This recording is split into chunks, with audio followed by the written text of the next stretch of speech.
Nothing is impossible একটি মাত্র কারণ থেকে আমাদের ঐক্য গড়ে উঠে ছাত্র জনতা ঐক্য গড়ে উঠছিল জালিম সরকারকে নির্মূল করে দেশ থেকে তাড়াইছে। হাসিনা পলায় না, হাসিনা পলায় না, হাসিনা পলায় করে দিল্লি চলে গেছে। যাই হোক, আল্লাহ তুমি বিচারের বিচারক, তুমি বিচারকের বিচারক, তোমার কাছে বিচার দিলাম, তুমি বিচার করো আল্লাহ। আমরা সবুর, আমরা ধৈর্য, আমি কোথায় ছিলাম, আমার মানসিক অবস্থা কি, আমার ব্যবসা ধ্বংস করছে। বিএনপির পক্ষ থেকে, যুব দলের পক্ষ থেকে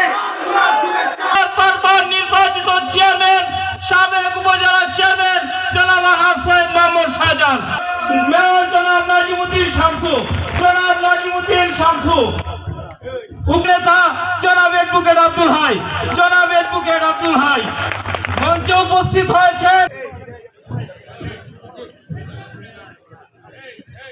ঠিক আছে, সবাইকে আমরা দেখতে পাচ্ছি সবাইকে জন্য সংক্ষিপ্ততার কারণে আমরা দুজনকে অভিনন্দন জানিয়ে আমরা এবার 6 নম্বর ইউনিয়ন বিএনপি সভাপতি জনাব খালেদ পারবেন না, কিছু কিছু খন্ড বন্দি আর কিছু খন্ড খোলা সবাইকে খুলতে হবে। আমাদেরকে সব সময় একটা শৃঙ্খলার ভিতর দিয়ে চলতে হবে। সংগ্রামী সভাপতি ইউনিয়নের সাবেক সবল চেয়ারম্যান চারখোলা ইউনিয়নের সংগ্রামী সহ সভাপতি নজরুল ইসলাম, আমাদের মাঝে উপস্থিত আছেন কারা নির্যাতিত নেতা সময় মিরাজ ইউনিয়নের সাবেক সংগ্রাম সম্পাদক মাসুদ মিয়া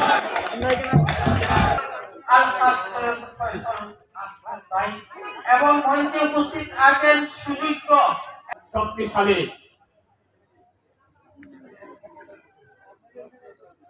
আমরা অনেক কিছু শুনে সৈয়দ মোহাম্মদ ফজল সাহেব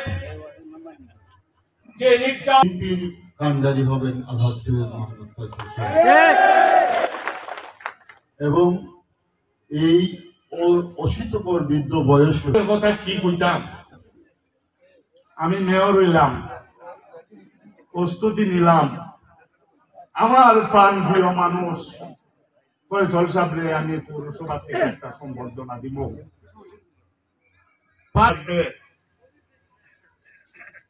আমরাও কৃতজ্ঞ না, আমরাও কৃতজ্ঞ না,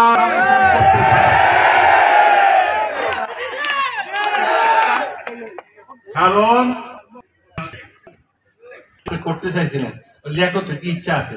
পরপর 3 বার বাতিল হয়েছে, শামসুদ্দৌলা সাহেব পারে নাই, নেতা মন্ত্রণালয়ে গিয়ে বই কিনা 4র্থবারের মতো এই চুনারঘাটের পৌরসভাটা উনি করছে। এই সেই সৈয়দ মোহাম্মদ তার একটা ধারণা ছিল লিয়াকত সদরের চেয়ারম্যান বুঝতে চায় না। আচ্ছা যাই হোক, আমারও চুল পাকা হয়ে গেছে, সাদা হয়ে গেছে, বয়স হয়ে গেছে, সাথে সাথে আমার অনেককে দেখতে পারতেছি না, তারা আমাদের ছেড়ে চলে গেছে, সেজন্য মনটাও খারাপ লাগতেছে। দোয়া করি তাদের বিধি আত্মার জন্য, আল্লাহ তাদের মাগফিরাত দান করুক। সাথে সাথে যে কথা বলতেছিলাম যে আলহামদুলিল্লাহ আসতে পারছি। আমরা জানি এই ব্যাটে উত্তর করবো, এই এলাকার মানুষ যা সিদ্ধান্ত নেয় তাই হয়। আমরা মনে করি আমরা সৈয়দ মোহাম্মদ ফয়সালকে বিগত দিনে আপনারা যেভাবে মায়া মহব্বত করেছেন, বাংলাদেশ জাতীয়তাবাদী দলের মনোনীত প্রার্থী হিসেবে তাকে আপনারা ওরা ভিতরে করেছেন। তারপরেও এই দলকে গঠন করার জন্য দিনে রাত্রে পরিশ্রম করে ওয়ার্ডে ওয়ার্ডে প্রতিটা অঙ্গ সংগঠন সহ সকল সাংগঠনিক কার্যক্রম আপনারা চালিয়েছেন ওনার নেতৃত্বে। করতে পারবেন না, করতে হবে। আমি বলছিলাম ইলেকশন তো হবে, শেখ হাসিনার নির্ধারিত সময় তখন 2028